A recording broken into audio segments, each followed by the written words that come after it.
그동안 주일 오전 예배 때 구약을 설교했기 때문에 이제 신약으로 넘어와서 요한복음을 강의하도록 하겠습니다. 누군가가 예수님을 이제 처음 믿게 되면 읽으라고 권하는 책이 이제 성경 중에서 요한복음이죠. 요한복음을 읽어라 그렇게 권합니다. 왜냐하면 요한복음은 예수님에 대해서 너무도 놀랍게 설명을 하고 있기 때문입니다.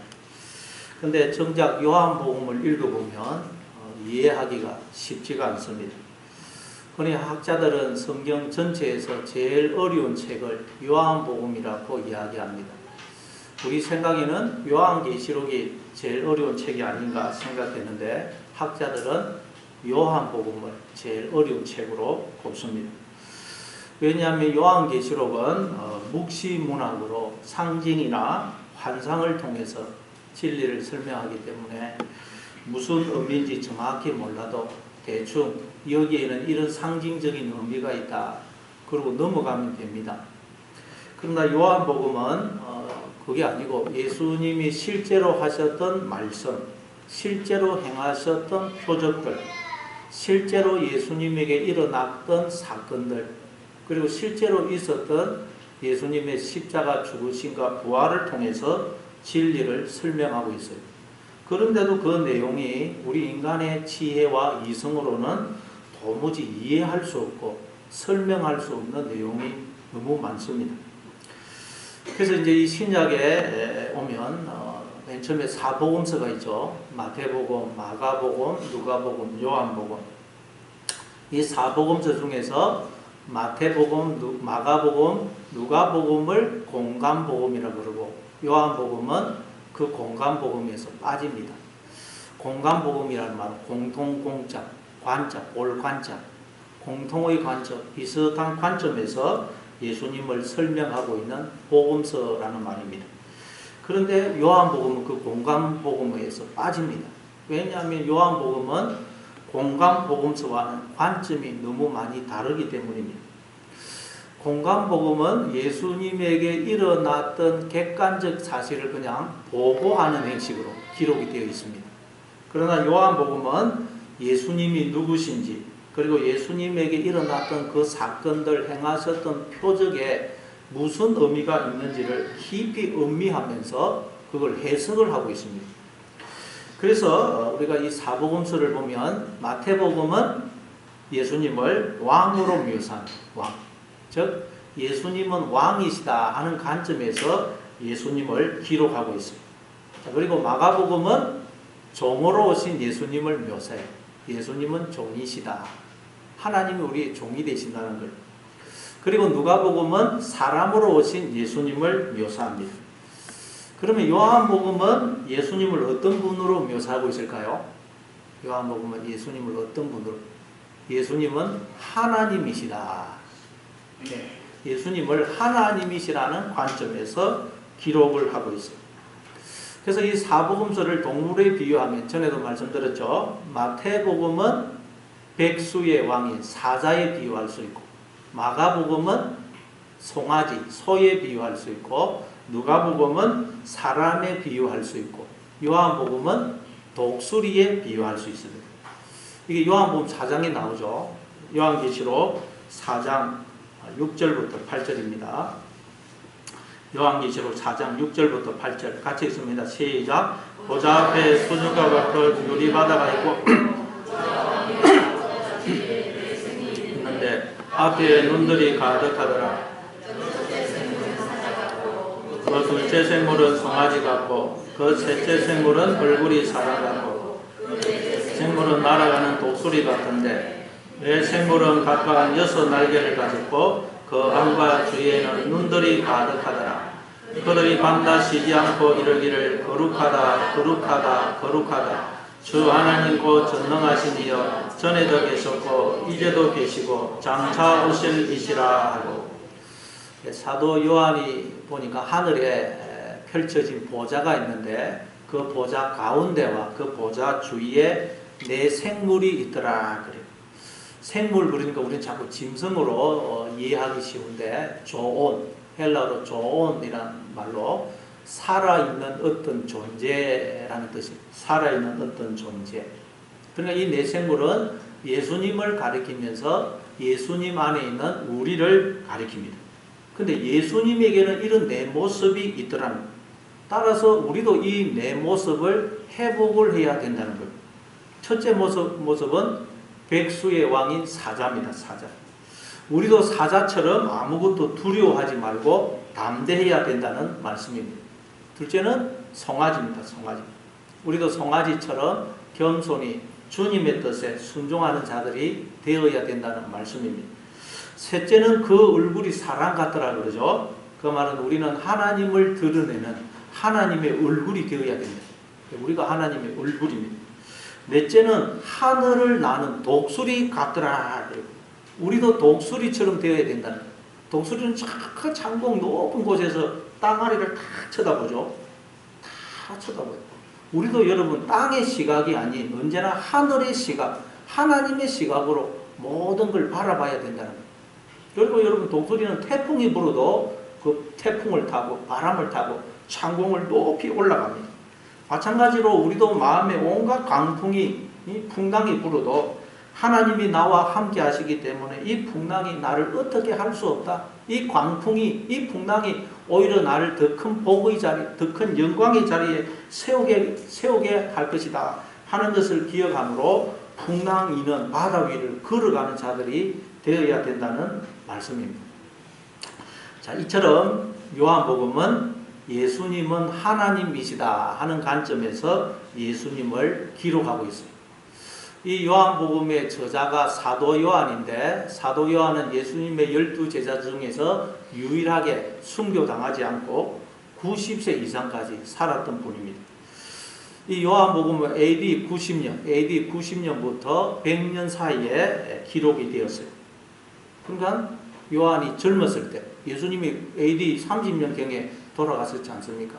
그러니까 거의 60년 전에 직접 옆에서 보고 듣고 경험했던 그 예수님에 대해서 60년 넘게 사도 요한이 묵상하고 음미하고 이해해서 기록을 한 거예요.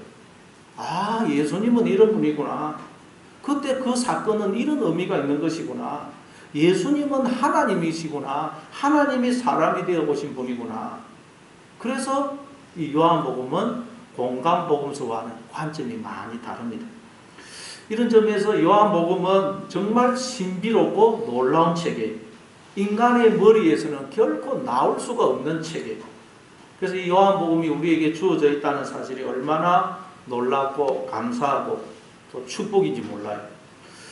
여러분 구약의 맨 처음에 나오는 5권 책, 그걸 모세오경이라고 그러죠. 창세기, 출애굽기, 레위기, 민수기, 신명기. 그 모세오경을 누가 썼습니까? 모세가 썼죠. 근데 신약에 들어오면 그 신약 성경의 후반부에 나오는 5권 책, 요한복음, 요한 1서, 요한 2서, 요한 3서, 요한 계시록을 사도 요한이 썼습니다. 전부 5권 다 AD 90년부터 AD 100년 사이에 기록이 되었습니다. 그러니까 이 5권의 책은 사도 요한이 노년에 기록을 한 책입니다. 그래서 이 요한이 쓴 책에는 다른 성경에서는 볼 수 없는 그런 깊은 내용들이 들어있습니다. 여러분 우리도 성경을 읽다 보면 어렸을 때 그 깨닫는 게 다르고 젊었을 때 깨닫는 게 다르고 장년이 되었을 때 깨닫는 게 다르고 노년이 되었을 때 깨닫는 것이 다르죠. 젊었을 때는 이렇게 좀 논리적이고 깊이 있게는 보는데 전체적인 걸 보는 눈이 약합니다. 시야가 좁아요. 그런데 이제 나이가 들어가면서 전체를 보는 눈이 생깁니다. 저도 이제 30살 때 신학대학원에 들어가서 신학을 하고 설교를 한 지가 23년째 세워보니까. 근데 이제 설교를 하다 보니까 이제 제가 이전에 했던 설교를 보면 뭐 지금하고는 많이 다릅니다. 부끄럽기도 하고. 또 지금 설교도 아마 제가 좀 나이가 들어서 또 하는 설교는 지금 설교와 많이 달라질 것입니다. 왜냐하면 젊었을 때는 보지 못하고 깨닫지 못하던 것을 나이가 들면서 보게 되고 깨닫게 되기 때문입니다. 그런데 사도 요한은 이 5권의 책을 90세가 넘어서 기록을 했어요. 성경 66권 중에서 이 사도 요한이 쓴 5권의 책이 제일 늦게 기록이 됐습니다. 그때까지 이 사도 요한이 자기가 이전에 그 보고 듣고 경험한 걸 계속 묵상하고 음미해서 그걸 기록을 한 거예요. 그래서 우리는 이 요한복음이 있기 때문에 다른 성경을 더 깊이 있게, 더 제대로 해석을 할 수가 있는 거예요. 자, 그러면 이 사도 요한이 이 요한복음을 기록한 목적은 뭘까요? 요한복음 20장 31절입니다. 요한복음 20장 31절 같이 읽습니다. 시작. 오직 이것을 기록하면 너희로 예수께서 하나님의 아들 그리스도이심을 믿게 하려 함이요 또 너희로 믿고 그 이름을 힘입어 생명을 얻게 하려 함이니라. 사도 요한이 요한복음을 기록한 목적이 뭐라 그래요? 우리로 예수님이 하나님의 아들 그리스도이심을 믿게 하여 영생을 얻도록 하기 위해서라는 거예요. 그러니까 이 요한복음을 사도 요한이 기록한 목적은 여러분, 우리가 믿음을 가져서 영생을 얻도록 하기 위해서요. 이 요한복음을 통해서 영생을 얻지 못하면 요한복음을 잘못 읽은 것입니다. 여러분, 그러면 예수께서 그리스도이심을 믿게 하여 영생을 얻도록 하기 위해서라. 근데 믿음이 뭘까요? 한자로 보면 믿을 신자. 믿을 신자가 사람인 자의 말씀문으로 되어 있어요. 참 재미있습니다. 그럼 믿음이란 뭐냐? 말씀이, 하나님의 말씀이 우리 속에 들어와서 그 하나님의 말씀이 내 생각이 되고 그것이 나의 말이 되어서 내 입에서 나오고 그것이 나를 행동하게 하는, 움직이게 하는 나의 어떤 원리가 될 때, 그게 믿음이라는 믿음. 즉 말씀과 내가 하나가 될 때, 그 말씀이 나를 이룰 때, 그게 믿음이라는 믿음. 요한복음을 통해서 다 이런 믿음을 가지시는 여러분 되시기를 바랍니다. 자, 그러면 이제 오늘 본문 한번 들어가 보도록 하겠습니다. 1장 1절. 오늘 보면 1장 1절을 한번 읽어보겠습니다. 같이 읽습니다. 시작. 태초에 말씀이 계시니라. 이 말씀이 하나님과 함께 계셨으니 이 말씀은 곧 하나님이시니라. 요한복음에서 이 1장 1절이 제일 어려운 구절입니다. 오늘 이것만 잘 넘기면 뒤는 그렇게 어렵지 않다 하는 걸 아셔서 조금 어렵더라도 집중해서 들으시기 바랍니다. 사도 요한은 요한복음을 무슨 말로 시작을 하느냐? 태초에 말씀이 계시니라. 이 말로 시작을 해요. 태초에 말씀이 계시니라. 이게 얼마나 놀라운 선언인지 모릅니다. 태초에라는 말이 엔 아르케인데 안에라는 뜻의 전치사 엔과 그리고 아르케라는 말은 무슨 뜻이냐? 시작, 기원, 근원, 초보, 처음, 통치, 근본이라는 뜻으로 성경에서 사용이 되고 있어요. 엔 아르케가, 엔은 아니고 아르케는 시작, 기원, 근원, 근본, 초보, 처음, 통치, 그런 뜻이에요. 그래서 이제 어떤 분들은 이 엔 아르케를 시작 안에, 처음 안에 이렇게 번역을 해서 태초에 말씀이 계시니라를 처음 안에 말씀이 계시니라, 시작 안에 말씀이 계시니라 이렇게 번역을 하시는 분도 있습니다. 근데 그건 아르케를 시간적인 측면에서만 이해를 한 것입니다. 이 아르케라는 말이 얼마나 놀라운 뜻이 들어있는지 몰라요. 여러분 역사를 보면 BC 8세기, 7세기, 6세기, 크게는 BC 2세기까지 되는데 그 시기에 동양과 서양에서 동시적으로 기라슨 같은 철학자들과 사상가들이 등장을 합니다. 그래서 서양에서는 무슨 탈레스, 헤라이클레토스, 데모크리토스, 소크라테스, 플라톤, 아리스토텔레스 같은 철학자들이 등장하고 동양에서는 이 시기에 우리가 역사 시간에 배우죠. 제자백가 시대를 해가지고 이때 공자, 노자, 맹자, 묵자, 장자와 같은 그런 철학자들, 사상가들이 등장해요. 동시적으로 신기합니다. 그래서 칼 야스퍼스라는 철학자는 이 시기를 역사의 차축 시대다 그렇게 부릅니다. 차축, 차라는 말은 술의 글자라는 뜻이죠. 이 술의 글자를 차자로 부르기도 합니다. 그래서 축은 바퀴. 그래서 이 시기는 역사라는 수레에 바퀴가 만들어진 시기다. 그래서 그때부터 역사라는 수레가 제대로 정신적으로나 물질적으로, 문화적으로나 문명적으로 그때부터 제대로 굴러가게 되었다. 자, 그런데 이때 여러분 그럼 동양에서는 이 기라성 같은 철학자, 사상가들이 등장을 했는데 그들이 추구했던 주제가 뭐냐? 동양에서 철학자들은 뭘 탐구를 했느냐? 주제가 뭐였느냐? 우리가 어떻게 살아야 될 것이냐? 우리는 어떻게 살아야 될 것이냐? 그게 주제였어요. 그러면 서양에서 그 철학자들은 주제가 뭐였느냐? 만물의 본질이 뭐냐? 인간의 본질이 뭐냐? 그래서 탈레스 같은 사람은 물이다. 만물의 본질은 물이다. 또 어떤 사람은 공기다. 불이다. 데모크리스토스 같은 사람은 만물의 본질은 원자다. 그런 말을 했죠.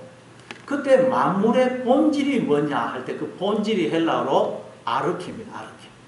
그래서 이걸 아르케 논쟁이라 해요. 논쟁. 자, 이게 아르케. 오늘 이 아르케, 태초의 엔 아르케. 아르케가 뭐라고요? 본질로 써 있어요. 그 당시 헬라 사람들이 헬라어를 썼지 않습니까? 그 헬라 사람들, 헬라 철학자들은 이 아르케를 본질이라는 의미로 썼어요.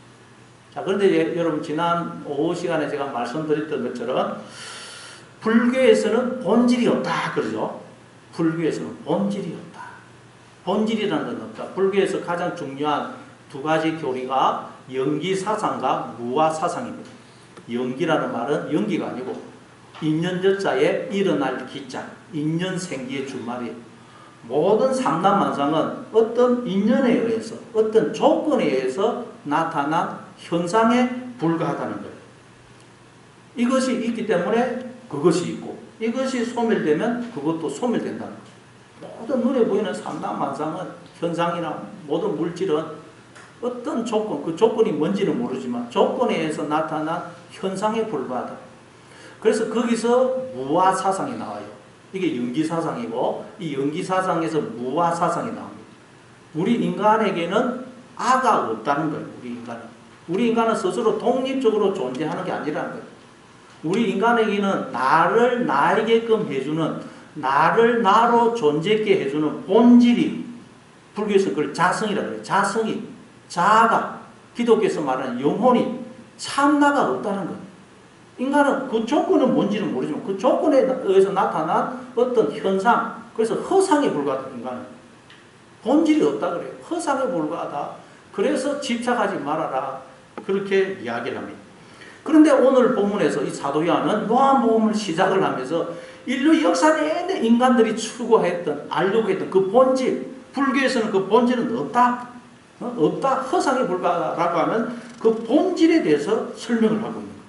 시작부터 나를 나로 존재하게 해주는, 나를 나에게끔 해주는 그 조건, 그 본질, 그 참나에 대해서 내가 설명을 하겠다. 인류 역사 내내 인간들이 탐구하려고 했고 불교에서는 모른다. 그런 것은 우리 인간에게는 없다. 우리 인간은 허상의 존재다. 라고 했던 그 본질에 대해서 사도 요한이 시작부터 말을 하고 있는 것입니다. 그게 뭐라고요? 아르케입니다. 아르케. 엔 아르케. 그걸 태초라고 번역을 해버려서 우린 자꾸 시간적인 의미로만 이해를 하는데 아르케는 그런 의미가 아닙니다. 나를 나에게끔 해주는, 나를 나로 존재하게 해주는 조건, 뿌리, 근원, 머리라는 뜻이에요. 그게 아르케입니다. 그럼 이 아르케가 뭐겠어요, 여러분? 여러분 성경에서 나를 나에게끔 해주는, 나를 나로 존재하게 해주는 뿌리, 근원, 본질이 뭐라 그래요? 머리가 뭐라 그래요? 그리스도, 그리스도. 하나님. 자, 골로새서 1장 18절입니다. 골로새서 1장 18절 같이 읽습니다. 시작. 그는 몸인 교회의 머리이시라. 그가 근본이시요 죽은 자들 가운데서 먼저 나신이시니 이는 친히 만물의 어뜸이 되려 하심이요. 그는, 여기서 그가 그리스도를 가리킵니다. 그리스도가 몸인 교회의 머리이시고 근본이시다 그러죠. 여기서 근본이 헬라어로 아르케입니다. 아르케. 그러니까 그리스도가 우리의 아르케가 되신다. 그리스도가 나를 나에게끔 해주는, 나를 나로 존재케 해주는 아르케, 본질, 뿌리, 근본, 참나가 되신다는 거예요. 그러니까 여러분 우리는 그리스도를 알지 못하면 결코 내가 누군지를 알 수가 없습니다. 왜냐하면 그리스도가 나를 나에게끔 해주는, 나를 나로 존재케 해주는 본질이고 뿌리고 근본이고 머리이시기 때문입니다. 그래서 이 그리스도를 알지 못하면 불교처럼 우리 인간에게는 본질이 없다, 자성이, 자아가 없다, 인간은 허상이다, 무아의 존재다, 그렇게 되는 것입니다. 왜 그렇다고요? 그리스도를 알지 못하기 때문입니다. 1839년 18살이었던 도스토예프스키는 자신의 형에게 보낸 편지에서 이렇게 썼어요. 인간은 신비입니다. 그 신비를 풀기 위해 인생 전부를 바친다 해도 시간을 낭비했다고 할 수는 없겠지요. 내가 이 신비에 이토록 집착하는 이유는 나는 인간이 되고 싶기 때문입니다. 18살 때 인간이란 존재는 도무지 풀 수가 없는 신비의 존재인 것을 알고 인간 존재의 신비를 풀기 위해 인생을 바치기로 이 도스토예프스키가 결심을 했다. 그게 참 이 도스토예프스키는 천재죠. 보통 인간이 아닙니다. 그런데 사도 요한은 바로 나를 나에게끔 해주는, 나를 나로 존재케 해주는 그 본질, 그 뿌리, 그 머리가 그리스도라는 거예요. 그리스도. 너희들이 인류 역사 내내 탐구하려고 했지만 알지 못했던 그 뿌리, 그 근본, 그 머리. 불교에서는 우리에게는 그 머리가, 자아가, 자성이 없다. 그런데 그 뿌리에 대해서, 근본에 대해서 내가 설명을 하겠다. 이게 여러분 엔아르케예요. 엔아르케. 그래서 여러분 이 엔아르케는 다른 말로 하면 뭐겠어요?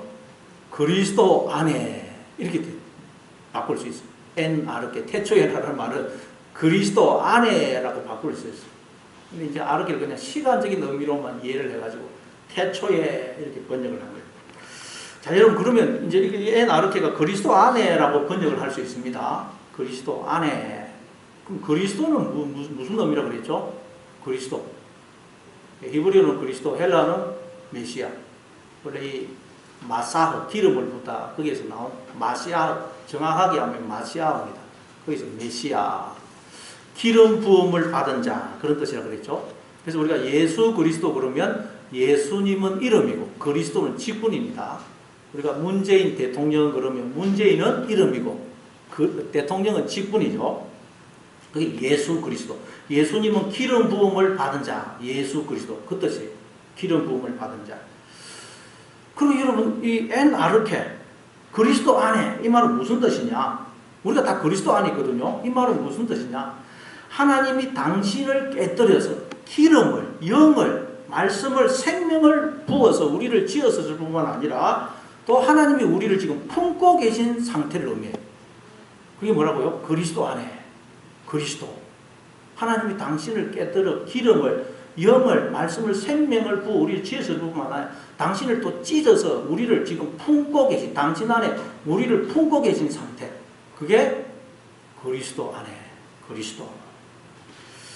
이게 그리스도라는 말에 담긴 의미입니다.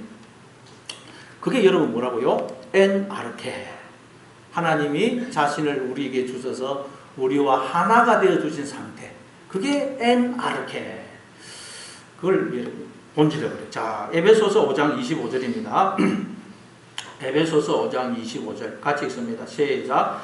남편들아 아내 사랑하기를 그리스도께서 교회를 사랑하시고 그 교회를 위하여 자신을 주신같이 하라. 남편들은 아내를 사랑해야 된다. 어떻게 사랑해야 되냐? 그리스도께서 교회, 즉 우리를 사랑하셔서 우리에게 자신을 주신같이 남편들은 아내를 사랑해야 된다. 그러니까 뭐 여러분 아내 사랑하지 못하는데 핑계가 있을 수 없어요. 이처럼 하나님이 자신을 우리에게 주어서 우리와 하나가 되어 주신 그 상태를 그리스도. 그 상태를 우리가 그리스도 안에 있다. 그리스도 안에.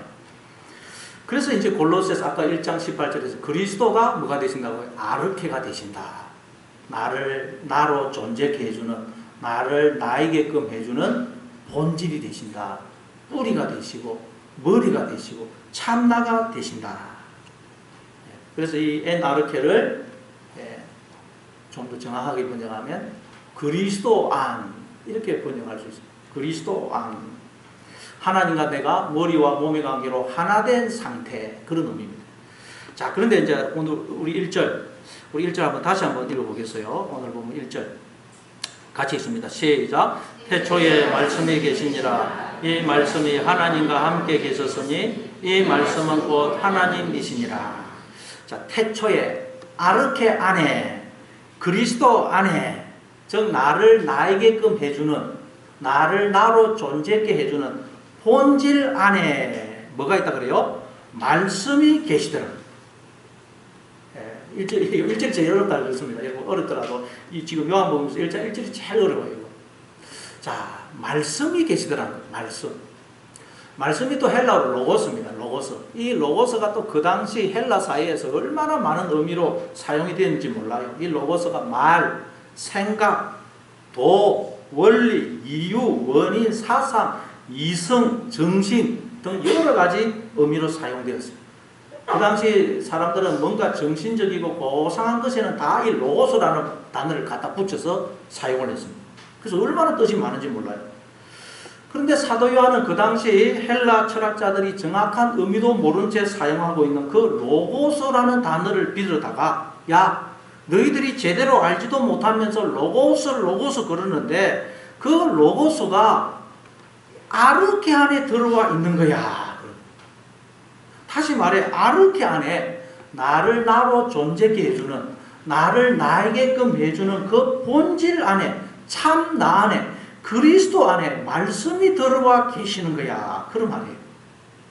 자, 그러면 여러분 아르케 안에 즉 그리스도 안에 내 본질 안에 말씀이 들어와 계시더라. 이게 무슨 의미겠어요? 하나님이 앞에서도 말씀드렸는데 하나님이 당신을 깨뜨려 기름을, 영을, 말씀, 생명을 우리를 지었을 뿐만 아니라 또 당신을 찢어 우리를 품어주고 계신 상태를 말합니다. 우리를 품고 계실 뿐만 아니라 우리 안에 하나님이 영으로 로고스로 지금 들어와 계시다는 거예요. 하나님 우리를 품고 계시고 우리 안에 로고스로 생명으로 들어와 계신 걸 말합니다. 이게 아르케 안에 그리스도 안에 나를 나에게끔 해주는 나를 나로 존재하게 해주는 본질 안에 참 나 안에 로고스가 들어와 있더라 라는 말씀의 의미예요. 네, 요한복음 17장 21절 22절입니다. 요한복음 17장 21절 22절 같이 읽습니다. 시작. 아버지여 아버지께서 내 안에 내가 아버지 안에 있는 것 같이 그들도 다 하나가 되어 우리 안에 있게 하사 세상으로 아버지께서 나를 보내신 것을 믿게 하옵소서. 내게 주신 영광을 내가 그들에게 주어 사오니 이는 우리가 하나가 된 것 같이 그들도 하나가 되게 하려 함이니라. 예수님은 하나님이 자신에게 주신 영광을 우리에게 주셨다 그러죠. 그 말은 예수님은 이 땅에 오셔서 우리가 누군지 우리가 어떻게 해서 이렇게 생명으로 존재하고 있는지를 알려주셨다는 말이에요. 이는 즉 그렇게 하신 목적은 우리가 하나가 된 것 같이 즉 하나님 아버지와 예수님이 하나가 되신 것 같이 그들도 하나가 되게 하려 함이니라. 즉 우리도 하나님과 하나가 되도록 하기 위해서 예수님이 오셨다는 거예요. 다시 말해 예수님이 이 땅에 오셔서 그렇게 수많은 말씀을 하시고 표적을 행하시고 십자가에 달려 죽으시고 부활하신 목적이 뭐냐? 우리의 눈과 귀를 열어서 내가 아버지 안에 있고 아버지가 내 안에 계시고 아버지와 나는 하나구나 하는 것을 우리로 알도록 하기 위해서라는 거예요. 이걸 우리에게 알려주기 위해서 예수님이 오셨다는 거예요. 하나님이 사람이 되어 오셨다는 거예요. 이걸 출애굽기에서는 모세가 가지고 온 그 돌판으로 씁니다. 돌판. 그 돌판은 우리를 상징한다 그랬죠.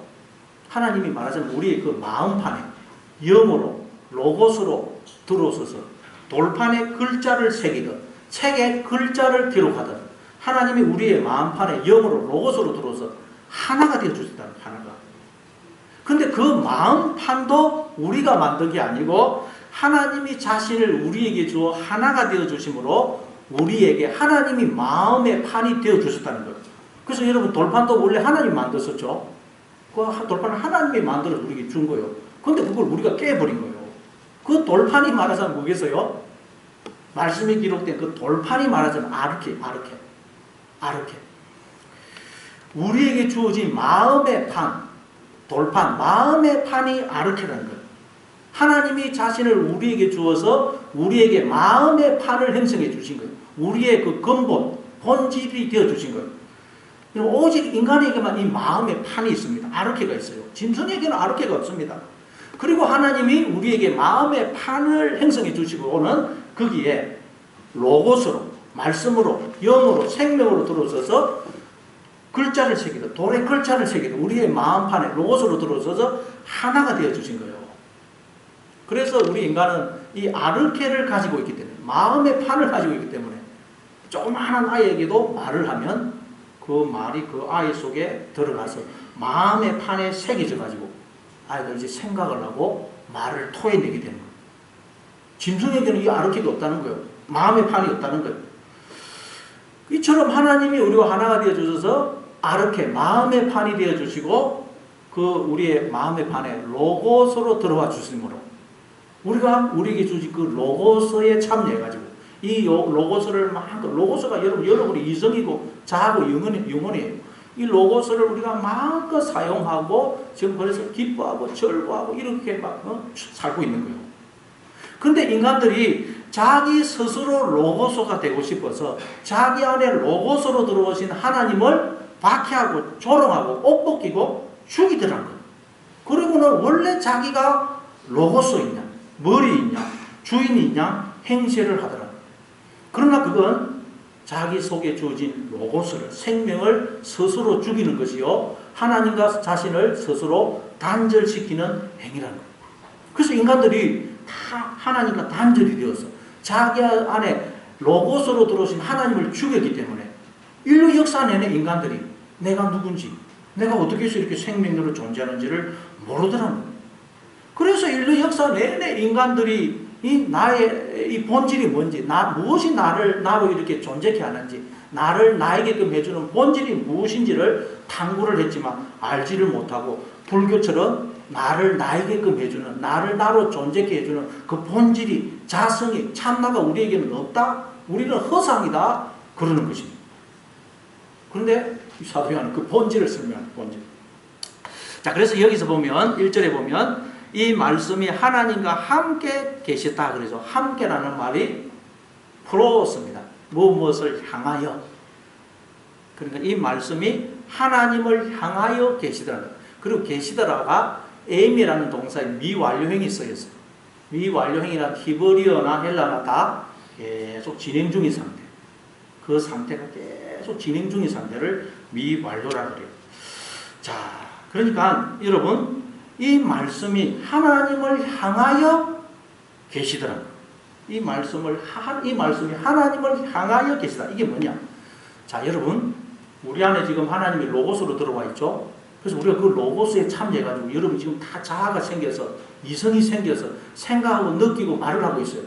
그런데 이 우리 안에 주어진 이 로고스가, 우리의 이성이, 자아가 오직 하나님을 향할 때, 오직 하나님을 바라볼 때, 하나님의 통치를 받을 때만 우리 안에 주어진 이 로고스가 하나님으로 살아난다는 거예요. 이해가 되십니까?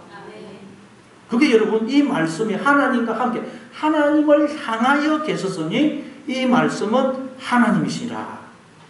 우리 안에 이 주어진 로고스, 여러분의 이성, 자아, 영혼이 오직 하나님만 바라볼 때, 하나님만 의지할 때, 하나님의 통치를 받을 때 우리 안에 주어진 로고스가 하나님으로 살아난다. 이게 이 말씀이 하나님을 향하여 계셨으니 이 말씀은 하나님이시다. 그때 우리 안에 주어진 로고스가 하나님으로 살아난다는 거예요. 그때 나는 하나님과 머리와 몸으로 하나된 존재가 된다는 거예요. 이해가 되십니까? 1장 1절이 제일 어려워요. 이거 뭐 진짜 몇 시간을 놓고 설명을 해야 될 구절인데 좀 이해가 안 되시더라도 이 구절이 제일 어렵다. 다음부터는 이렇게 안 어렵다. 이해가 잘 안 되시는 분은 유튜브 설교를 통해서 여러 번 반복해서 한번 들어보시기 바랍니다. 어쨌든 사도 요한이 말하려고 하는 것은 우리 인간은 우연히 이 세상에 태어났거나 고아처럼 내버려진 존재가 아니라는 거예요. 진화에서 된 게 아니라는 거예요. 허상의 존재가 아니라는 거예요. 우리 인간은 하나님이 나를 나에게끔 해주는, 나를 나로 존재게 해주는 아르케가, 본질이, 머리가 참나가 되어주시고, 그리고 내 안에도 로고스로 들어와 주심으로 우리가 그 하나님의 로고스에 참여하여 하나님의 그 로고스를 기뻐하고 즐거워하고 하나님의 모든 것에 참여하는 자로 지금 우리가 지음을 받아 존재하고 있다. 인간은 그래서 인간의 지혜와 이성으로 도무지 이해할 수 없고 설명할 수 없는 너무도 신비롭고 고귀하고 존귀하고 영광스러운 존재라는 거예요. 그런데 우리가 하나님을 떠나므로 내가 스스로 로고스가 되려고 로고스로 들어오신 하나님을 우리가 박해하고 조롱하고 옷벗기고 죽임으로 이 우리 안에 들어온 로고스로 들어오신 하나님이 죽어버린 거예요. 내 안에 생명이 죽어버린 거예요. 하나님과 하나님과 나사를 스스로 단절시켜버린 거예요. 그래서 지금 인간이 내가 누군지를 아무도 모르고 있다는 거예요. 따라서 우리가 하나님께로 돌아옴으로 오직 하나님을 바라봄으로 하나님의 통치를 받아들임으로 우리 안에 죽어있는 이 로고스가 다시 하나님으로 회복하도록 해라는 거예요. 하나님과 하나된 존재로 회복이 되라는 거예요.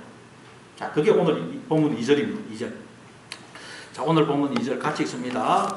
오늘 2절 같이 읽습니다. 시작. 그가 태초에 하나님과 함께 계셨고, 여기서 그는 우리 안에 들어온 로고스로 들어오신 하나님을 가리킵니다. 우리 안에 들어온 로고스. 근데 이 로고스가 태초에, 즉 아르케 안에서 하나님을 향하여 존재하더라. 자, 이것도 여러분, 자, 우리 안에 주어진 이 로고스가 아르케 안에서 하나님을 향하여 존재하더라. 이게 무슨 말이겠어요? 여러분, 지금 안에 다 로고스가 있죠. 여러분의 이성, 자아, 영혼. 그것이 오직 하나님을 향하고 있을 때, 우리의 이 자아가, 이성이, 영혼이 오직 하나님을 향하고 있을 때, 하나님의 통치를 받게 될 때, 우리가 아르케 안에, 그리스도 안에 있게 된다는 말이에요. 네, 이게 이해가 되십니까? 이게 그가 태초가 아르케거든요. 우리 안에 있는 로고스가 아르케 안에 하나님을 향하여 계시더라. 우리 안에 이 로고스, 이성, 여러분의 자아, 영혼, 정신이 오직 하나님을 바라볼 때, 하나님의 통치를 받게 될 때, 우리가 아르케 안에, 그리스도 안에 있게 된다. 그런 말씀입니다. 갈라디아서 2장 20절입니다. 갈라디아서 2장 20절 같이 읽습니다. 시작. 내가 그리스도와 함께 십자가에 못 박혀나니 그런즉 이제는 내가 사는 것이 아니요 오직 내 안에 그리스도께서 사시는 것이라. 이제 내가 육체 가운데 사는 것은 나를 사랑하사 나를 위하여 자기 자신을 버리신 하나님의 아들을 믿는 믿음 안에서 사는 것이라. 내가 그리스도와 함께 십자가에 못 박혔다는 말은 나는 나의 주인이 머리가 로고스가 아니라는 것을 알고 하나님이 나를 나에게끔 해주는, 나를 나로 존재케 해주는 아르케 본질 머리 주인이 되심을 알고 이제 오직 하나님의 그 통치, 머리 대신 하나님의 통치를 받아들이는 걸 말해요. 그래서 하나님의 그 로고스, 내 안에 들어오신 그 하나님의 로고스 말씀이 내 생각이 되고 내 마음이 되고 그것이 내 말이 되고 나를 움직이게 하는 원리가 되게 하라는 거예요. 그게 여러분 그리스도와 함께 죽는 거예요. 내 안에 들어온 로고스가 내 생각이 되고 내 말이 되고 내 마음이 되고 나를 움직이게 되는 원리가 되는 거예요.